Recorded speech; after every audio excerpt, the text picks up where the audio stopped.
Fala aí, pessoal, tudo bem? Então, hoje nós vamos ver mais um grande debate aí, né? O grande debate da CNN. E o Caio Coppola, mais uma vez, com sua capacidade, né? Com a sua inteligência, com seu discernimento, e ele acabou aí com a narrativa de um petista que é negacionista. O mínimo que a gente pode dizer sobre esse petista é que ele é negacionista, ele nega os fatos, né? Aliás, isso é muito comum para os petistas, né? Eles costumavam chamar aí o Bolsonaro de negacionista, gostavam de chamar os bolsonaristas de negacionistas, mas eles são extremamente negacionistas. Eles negam os fatos, eles negam as pesquisas, eles negam a matemática, eles negam a economia. Na economia, então, eles são terrivelmente negacionistas, né? 99% dos economistas dizem que funciona assim, ó, 2 mais 2 são 4. Mas os petistas acham que 2 mais 2 vai dar 5, né? E se falar que vai dar 4 é porque é faxinista, que é toda aquela coisa, né? Que eles ficam argumentando, né?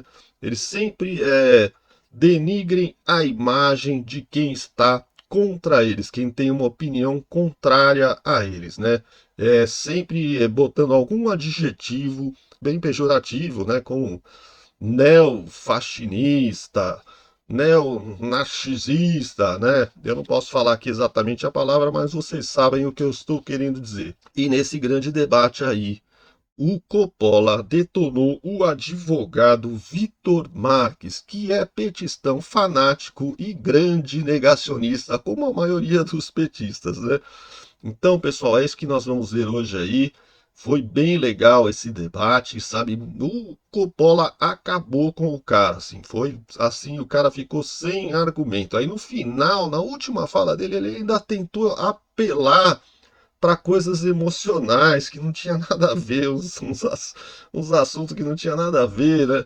Então foi bem legal mesmo. Vale a pena você assistir o vídeo inteiro até o final, porque você vai gostar. Mas antes eu queria pedir para você deixar seu like aí, se inscrever no canal, acionar o sininho das notificações e, se possível, deixar o seu comentário aí durante o vídeo, né? Dizendo o que você está achando do debate e tal. Vai falando aí o que você está achando do Caio Coppola, do petista, né? Deixa o seu comentário aí. Qualquer coisa que você fizer vai ajudar muito o meu canal a ser mais divulgado pelo YouTube, beleza? Então é isso aí, pessoal. Vamos lá pro nosso conteúdo que tá show. Hoje tá show. O Caio acabou com o cara. Vamos lá. Olá, muito boa noite, tudo bem? Sejam todos bem-vindos ao nosso grande debate comigo, Basília Rodrigues, e com o comentarista Caio Coppola e também o advogado Vitor Marques, que é o convidado desta noite. Tudo bem aos dois? A Câmara Municipal do Rio de Janeiro aprovou em segundo turno um projeto que autoriza a Guarda Municipal a utilizar armas de fogo e a realizar ações de segurança pública, como policiamento ostensivo, preventivo e comunitário. Agora o texto segue para a sanção do presidente da Casa, o vereador Carlo Caiado. O projeto prevê que os guardas recebam treinamento específico para o uso de armamento letal. A ideia é que a Guarda Armada atue em pequenos delitos, enquanto a Polícia Militar ficaria responsável por crimes de maior gravidade. O texto foi aprovado por 43 votos a 7. Bom, a gente vive falando disso aqui no nosso grande debate. Segurança pública é um tema urgente, é algo que afeta, né, a falta de gestão, a instabilidade nas medidas neste assunto afeta todo um país, né? De cidade a cidade você tem inúmeros casos aí se multiplicando sobre violência, avanço da criminalidade. Então, é natural que alguns municípios, algumas câmaras de vereadores, né, ali no seu detalhe, né, dentro da sua comunidade, queiram discutir e até aprovar mudanças. Mas será que isso está dentro do nosso ordenamento jurídico, pensando no Brasil como uma federação? Será que cabem a estes pequenos lugares, essas comunidades? Eu chamo de pequeno, mas a gente tem também cidades médias discutindo isso. E tentando mobilizar, né, fazer aí um movimento nacional. Vou começar hoje pelo Vitor, nosso convidado. Armar a Guarda Municipal, Vitor, fortalece a segurança pública na sua avaliação? É algo constitucional? Bom, eu queria só aproveitar antes de ele começar a falar, porque ela esqueceu de dizer que hoje em dia uma das maiores preocupações da população brasileira é a falta de segurança, né? Você não pode sair na rua, que você está correndo o risco de ter um celular assaltado, você ser assaltada, né? Você está dentro de um carro, para ali no farol, vem uma pessoa, arranca qualquer objeto que você tem, às vezes um anel, um relógio, um colar. É uma falta de segurança total e absoluta, né? Então, essa questão aí da guarda municipal estar armada, não sei, na minha opinião é bastante importante porque vai ajudar a coibir essa violência. Mas vamos ver os comentários. Olá, Basília. Olá, Caio. Saudações aos nossos telespectadores. Basília, o número de armas não significa mais segurança. O Brasil hoje é o 6º país em número de armas a cada 100 mil pessoas. E isso não representa a nossa segurança sendo a 6ª no planeta. De 2017 para 2022, nós tivemos o aumento de 144% de pessoas com armas. Em relação aos CACs, nós tivemos um aumento de 1.140% e isso não refletiu em mais segurança para a população brasileira. Tem uma frase do filósofo francês do século XX, Jean-Paul Sartre, que diz o seguinte: a violência, seja qual for a maneira como ela se manifesta, ela é sempre uma derrota. O que o mundo demonstra de experiência no âmbito da segurança pública? Primeiro que os países que têm os melhores índices de segurança pública são países marcados por desenvolvimento econômico, igualdade social, poucas armas disponíveis para os civis, polícia comunitária. O que o Brasil viveu nos últimos tempos? A Constituição de 1988, ela estabeleceu que a função das guardas municipais era a de cuidar e preservar do patrimônio público. Acontece que, de lá para cá, a realidade se impôs. Muitos municípios, por exemplo, da região metropolitana de São Paulo, da região metropolitana do Rio de Janeiro, foram criando as suas guardas e, aos poucos, essas guardas foram exercendo um papel de polícia subsidiário ao da polícia militar. E isso aconteceu em vários lugares, ao passo que, recentemente, no ano de agora de 2025, o Supremo Tribunal Federal decidiu que, para as guardas municipais, é possível que elas exerçam o papel da segurança pública também, colaborando e não conflitando com a polícia militar e com a polícia civil. Isso faz com que, diante do diagnóstico que nós temos na sociedade brasileira, nos últimos 10 anos, nós assistimos o desenvolvimento, por exemplo, da tecnologia. E hoje nós estamos vendo um grande número de assaltos e execuções de pessoas armadas que visam obter celulares para acessar banco e tudo mais. E ao mesmo tempo nós tivemos o aumento da disponibilidade de armas. O que isso coloca como desafio? Primeiro, o uso da tecnologia para impedir que as pessoas, que aqueles que roubam celulares possam acessar, como o governo federal lançou recentemente o Plano Celular Seguro, que possibilita o bloqueio imediato diante de um assalto. E também, em relação ao armamento, é preciso que a força policial esteja na mão do Estado com preparo, com inteligência, para que antes do crime acontecer, possa se ter monitoramento, possa ter uma tecnologia disponível para o Estado e depois para que se tenha investigação. Nesse sentido, caminha a PEC que foi apresentada agora, que é uma PEC inédita. A gente às vezes escuta muito no debate público discursos demagogos, discursos lacradores sobre segurança pública, que defendem matar mais, prender mais, só que isso não resolve o problema. Essa PEC tem o potencial de colaborar para a solução da segurança pública, porque ela prevê a interligação dos entes federativos, dando mais inteligência, mais sintonia e preparo para todas as polícias agirem no combate à violência. Essa PEC aí, que é a PEC do Lewandowski, né, que é o ministro da Justiça, na verdade é ridícula, né, porque eles querem aumentar a capacidade do Estado, né, cuidar da segurança, diminuir os poderes dos estados e aumentar da federação. Ou seja, o governo federal vai ter mais participação na segurança do que os estados. Só que o governo federal, ele sempre foi a favor da bandidagem, ele sempre foi a favor de soltar bandidos, ele sempre foi a favor de minimizar as penas para os bandidos, né? Agora estão criando aí até o pena justa, né? Que até o Barroso é um dos caras que mais está atuando para colocar em prática esse projeto, né, que é um projeto do STF e do governo junto, né, que vai dar até bolsa emprego para os presidiários, né? Eles vão tirar emprego de pessoas, de trabalhadores, né? Porque eles vão ter bolsa emprego, eles vão sair da cadeia antes e vão ter bolsa emprego. Esse é o projeto deles. Então o governo, ele não está preocupado com a população de bem, ele está preocupado com a população presa, com a população dos bandidos. Eles querem favorecer os bandidos. Então, como é que você vai aumentar os poderes do governo federal se ele é a favor da bandidagem? É um negócio absurdo. Obrigada, Vitor. Coppola, o Vitor acha que mais armas não significa mais segurança.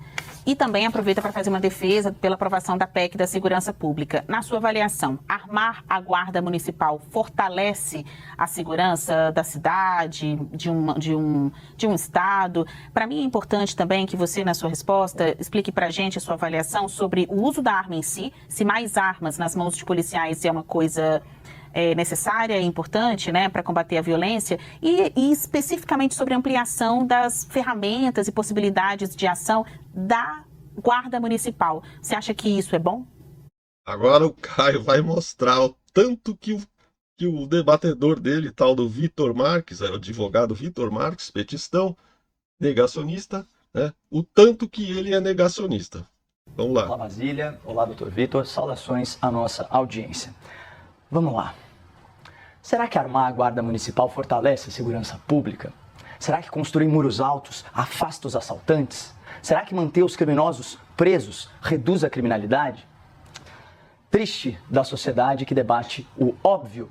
O único lado bom disso é que, graças a discussões absurdas como essa aqui, eu arranjei um excelente emprego na CNN. E, sinceramente, meu trabalho aqui é bem fácil. Basta apontar para evidências explícitas e reproduzir a verdade escancarada. Mas, para aqueles que gostam de debater o óbvio, ou aqueles que não têm um pingo de honestidade intelectual, segue mais uma avalanche de fatos e números. Acabou com o cara, hein? Não tem um pingo de honestidade intelectual. Jornal Folha de São Paulo, janeiro de 2019. Aspas. Cidade com guarda armada reduz mais homicídios, aponta estudo. Em municípios mais violentos, onde o efeito é mais forte, taxa por 100 mil habitantes caiu até 63%. Segue a reportagem. Cidades que armaram suas guardas municipais apresentaram queda acentuada na taxa de homicídios e agressões na comparação com municípios similares que não usam armas. Em 10 anos, com a adoção das armas, houve queda de 44% na taxa de homicídios por 100 mil habitantes no grupo das cidades brasileiras com mais violência. O efeito foi ainda maior aqui, no estado de São Paulo. Queda de 63%. Pessoal, isso equivale a 31 assassinatos a menos por ano para cada 100 mil habitantes. Gente, eu tô chocado. Quer dizer, então, que armar os profissionais de segurança pública reduz o número de mortes violentas na sociedade? E a gente sabe disso com certeza absoluta desde 2019? Caramba, viu? Alguém tem que contar isso para a esquerda brasileira urgentemente. Gazeta do Povo, dezembro de 2024. Governo Lula quer limitar o uso de armas por policiais e vincular verbas federais a novas normas. Eu acho que o Lula entendeu tudo errado. A gente acabou de ver na matéria aqui da Folha que armar as guardas salvou dezenas de milhares de vidas ao longo dos últimos anos. Mas você sabe o que é pior? Aquele ministro da Justiça que disse que a polícia prende mal e que demorou, na verdade, que comemorou, que metade dos bandidos presos pelos policiais são soltos na tal audiência de custódia. Esse senhor está com umas ideias muito esquisitas. Olha aqui. UOL, dezembro de 2024. Ministro da Justiça, Ricardo Lewandowski, considera propor uso de arma não letal para policiais no país. Como assim, seu ministro? Quase todos os bandidos usam armas letais. Por definição, armas que matam. Olha aqui, ó. Número, imprensa oficial, junho de 2024. Número de apreendidos. O que um cara, um ministro da Justiça, quando propõe uma coisa dessa, que os policiais usem armas não letais para brigar contra bandidos que estão armados até os dentes com as mais modernas armas que existem no mundo, né? Porque normalmente eles são traficantes, né, vivem do tráfico de drogas, e tem armas de um calibre muito grande, muito potentes, né? Então, olha o absurdo. Vai deixar a segurança na mão dessa gente? Emissões de arma de fogo ilegais em 2023 cresce 28% em relação a 2022. Então, tem alguma coisa muito errada. Como que os policiais vão se defender dos criminosos? E sendo bem sincero, como os policiais e os guardas civis vão nos defender dos criminosos se eles não estiverem armados? Eu acho que se a esquerda, eu acho que se o governo Lula são contra o uso de armas de fogo por agentes de segurança, então eles deviam dar o exemplo e desarmar as suas escoltas e as escoltas das suas famílias. E parece, Basília, que tem alguns deputados que pensam exatamente assim. Olha só essa notícia. Comissão de Segurança Pública da Câmara aprova projeto que propõe desarmar segurança pessoal de Lula. Imagina só, seria bastante coerente, mas infelizmente não dá para esperar a coerência de quem sempre trabalhou para soltar bandido, para descriminalizar as drogas e demonizar as polícias. E não é à toa, Basília, que o PT conquistou mais de 80% dos votos nas cadeias nas últimas eleições. O Lula anda rodeado de vários seguranças armados até os dentes, né? Eles vêm com esse papo aí, aliás, todos os ministros do STF também. Então, esse povo todo anda cheio de seguranças e todos eles armados, tá? E aí, mas para os outros, para a população, eles não querem que a população se arme, né? A bandidagem pode se armar à vontade, mas a população não. Diante da popularidade desse assunto, é normal que existam discussões, argumentações e até propostas um tanto absurdas, porque todo mundo quer resolver o problema. Não sabe muito bem como, bota ali num texto e acha que a partir da aprovação, pronto, é fácil tirar do papel. Então, infelizmente, é um assunto que atinge as pessoas, prejudica a vida normal da população, seja de direita, esquerda, e ainda é um tema muito explorado também politicamente. Então, é muito natural que a gente, num debate como esse, acabe relembrando de situações em que você pensa, gente, mas esse não é o foco da notícia.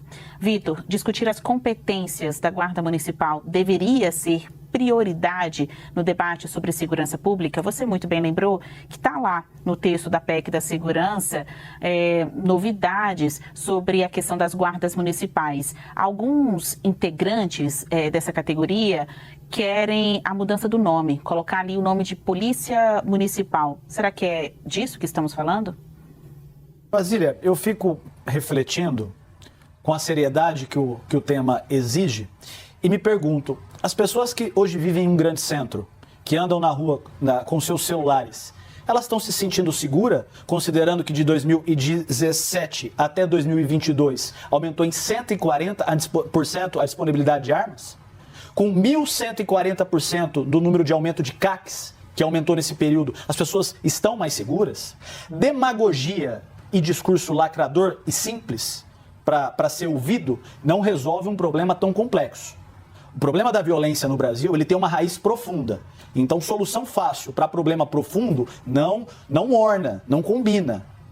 As pessoas precisam de soluções que sejam reais, verdadeiras. Essa PEC visa, e curioso que essa PEC foi apresentada por um governo de centro-esquerda. Ou seja, aquele discurso da direita extremista de matar mais e prender mais e mais armas, não resolveu. Tivesse resolvido, a gente teria uma realidade parecida com a da Noruega, o que não me parece o caso. Essa PEC, ela visa dar racionalidade para os entes federativos, organizar as polícias da União, dos estados, agora do município com as guardas municipais. Há uma necessidade que as guardas recebam um balizamento da sua atuação para que cada município não atue como bem entender. É importante que tenha um controle externo. Você ceder para um agente uma arma é você dar um poder muito grande em nome do Estado para uma pessoa. Então, quando um agente erra, não por vontade própria, é o Estado que está errando.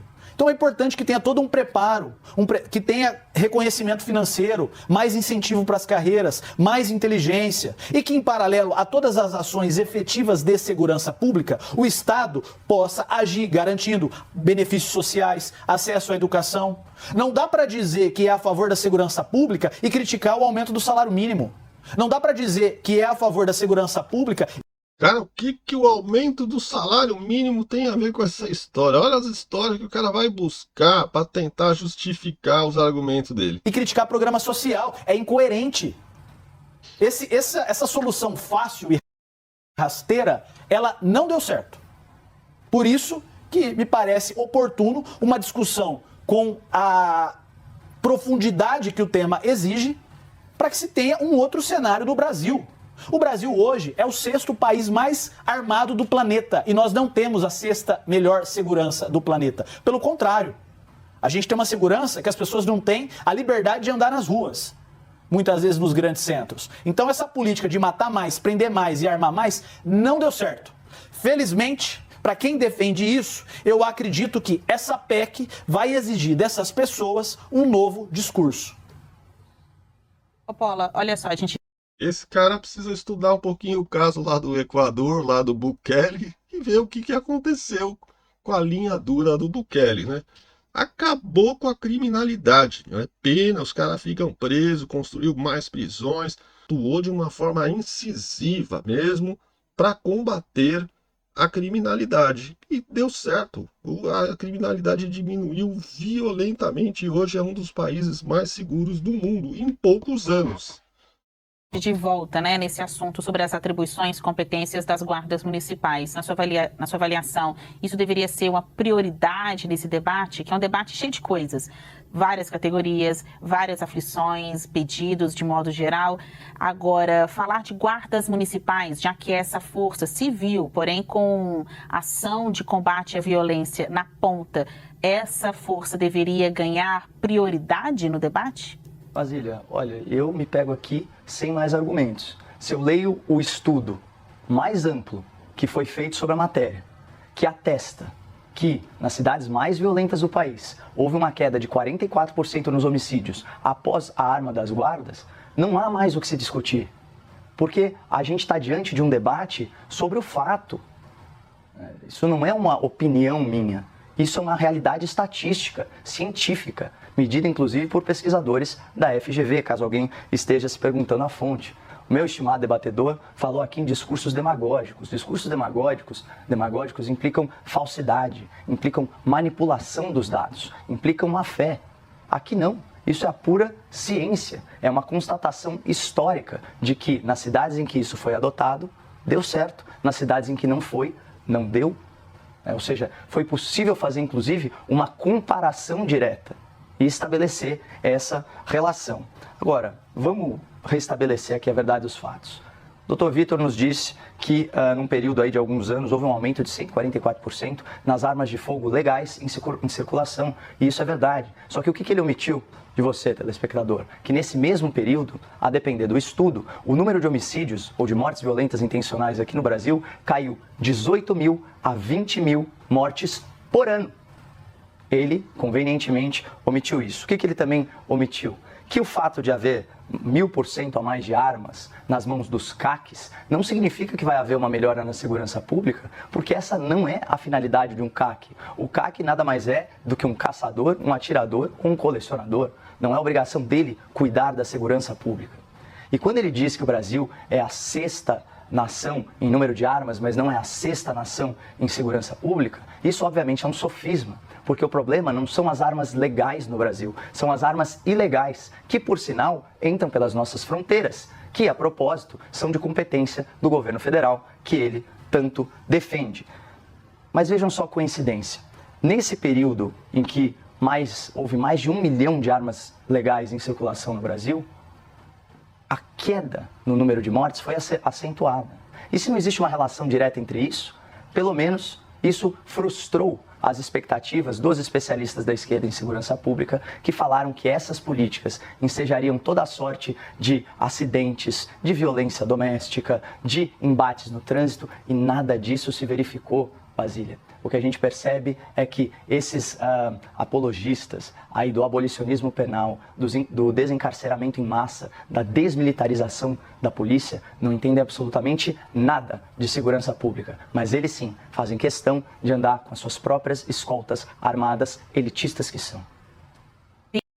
Eu dei exemplo lá do Nayib Bukele, mas ele não é, eu falei presidente do Equador, mas eu troquei as bolas, é El Salvador. Ele é presidente de El Salvador, era um dos países com o maior nível de violência do mundo e atualmente é um dos países com o menor nível de violência do mundo. O cara é linha dura geral e já conseguiu acabar com a criminalidade no país. Vitor e Coppola, vou dar mais 30 segundos para que vocês possam encerrar esse tema, né? Fazer as suas considerações finais. Vou falando mais um pouquinho aqui para dar até tempo de vocês irem pensando nesses argumentos finais e até utilizar esse tempo dos 30 segundos como uma forma de responder às últimas argumentações Outro estudo que foi feito, eu estava vendo um comentarista falando, um comentarista de outra mídia, né? E ele estava explicando que o fato da pobreza diminuir, né, no Brasil não fez com que melhorasse ou diminuísse a violência. Muito pelo contrário. Nós tivemos uma diminuição nos últimos anos, nas últimas décadas aí, da pobreza muito grande, né? Hoje existe muito menos pobreza do que existia anteriormente. E isso não melhorou a segurança pública. Ou seja, esse papo da esquerda de que tem que dar ajuda para os pobres, tal, que assim eles não vão se tornar bandidos, tal, isso é um papo furado que não se baseia na realidade, porque na realidade o Brasil diminuiu a pobreza e aumentou a violência. Então, os fatos, né, não condizem com a narrativa petista. Outro, né? Fazer aí o bate-rebate final desse nosso primeiro bloco. A PEC da Segurança Pública foi finalmente apresentada pelo governo federal ao Congresso Nacional. Antes da formalização, teve um encontro na casa do presidente da Câmara dos Deputados, Hugo Mota, integrantes ali da Câmara de diferentes legendas, uma tentativa do governo de unir governo, mas também oposição nesse debate, já que todo mundo vai olhar, vai passar por esse texto, poderá deixar sua digital ou apenas rejeitá-lo. Então, eu vou passar aqui os 30 segundos de considerações finais para você, Vitor. Basília, a gente vive um período em que defender humanidade, defender respeito ao próximo, defender fraternidade virou coisa rara. Parece que o meu estimado debatedor vive na Noruega ou na Islândia. E esquece que essas armas que estão sendo utilizadas para assaltar e para executar ciclista, elas são muitas vezes vindas de assalto de pessoas que estavam armadas e não souberam manipular. Essas armas que hoje estão disponíveis para os bandidos são em decorrência desse aumento que teve. Ninguém aqui está falando contra a arma. A gente está falando a favor de uma polícia preparada, de uma polícia integrada, com inteligência, com eficiência. O que não dá para tolerar é iludir as pessoas com grandes chavões, com grandes sensos comuns, que até hoje não resolveu concretamente o problema de segurança no Brasil. Ele quer que as pessoas sejam humanas com a bandidagem, mas me fala se a bandidagem está sendo humana com as pessoas de bem. Essa é a pergunta que não quer calar. Certo, seus 30 segundos, Coppola. Olha, se reduzir em 63% o número de homicídios por 100 mil habitantes em São Paulo não se parece com uma solução para a segurança pública, para o meu debatedor, eu não tenho mais o que fazer. E eu só gostaria que ele respondesse uma pergunta. Qual a porcentagem de armas de fogo apreendidas com criminosos que veio a partir de armas legalizadas de um cidadão furtado? Eles não têm essa estatística. Essa estatística, eu posso garantir a você, ela é irrelevante. A gente sabe muito bem que o comércio de armas ilegais que vem pela nossa fronteira é o grande responsável por essa extrema violência do crime organizado no Brasil. Bom, tá aí, pessoal. Esse foi o grande debate, né, que rolou no dia de ontem. E eu estou mostrando aqui para vocês. E você vê aí, realmente, o petista é completamente negacionista, né? Ele nega a realidade, nega os fatos e ainda vem com esse discurso, né, de humanidade, mas a humanidade que ele está preocupado é com os bandidos, com os marginais, né? Para que eles não sejam presos, para que eles não morram, para que não aconteça nada de grave com os bandidos. Porém, ele não tem preocupação nenhuma com a população de bem, né? Essa sim é que deve ser direitos humanos para os humanos direitos, né? Direitos humanos para os humanos direitos, aqueles que agem de maneira certa, aqueles que fazem as coisas certas, aqueles que trabalham, aqueles que são honestos, aqueles que não roubam ninguém. Esses sim merecem direitos humanos. Ora, a bandidagem, lógico que não vai se cometer nenhum tipo de maldade, né? Nada que seja, mas não pode ser tratada com rosas, né? Querer entregar livros e poesias e falar, eu vou combater a violência entregando poesias para você. Olha, não faça assim, porque que é isso, né? Esse papo de petista realmente é extremamente negacionista, né? Eles, no fundo, o fato é o seguinte: eles querem defender a bandidagem porque o PT é o partido que 90% dos bandidos vota, né? Então eles têm uma grande quantidade de votação, né, nessa turminha aí. Então eles não querem perder esses eleitores, né? As penitenciárias comemoraram adoidado aí durante quando o Lula foi eleito, soltaram rojão, foi aquela festa, né? É isso aí, pessoal. Esse foi o grande debate de hoje. Eu espero sinceramente que vocês tenham gostado do vídeo. A gente vai desmascarando, né? Eu vou mostrando esses programas porque é legal a gente desmascarar essas narrativas desses petistas, né? Petistas negacionistas, né? Essa é a verdadeira palavra. Eles usavam tanto essa palavra contra o Bolsonaro, mas na prática eles são muito pior, né? Eles são completamente piores do que o Bolsonaro, porque muita coisa que o Bolsonaro falou se provou depois que era verdade. E agora eles vêm com esse discursinho aí. Então, pessoal, é isso aí, vamos ficando por aqui. Eu espero que vocês tenham gostado do vídeo. Se vocês gostaram, deixa o seu like aí, se inscreva no canal, aciona o sininho das notificações para você poder receber novos conteúdos.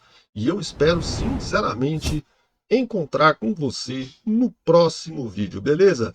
Então é isso aí, um grande abraço e que Deus possa cuidar e salvar o nosso país.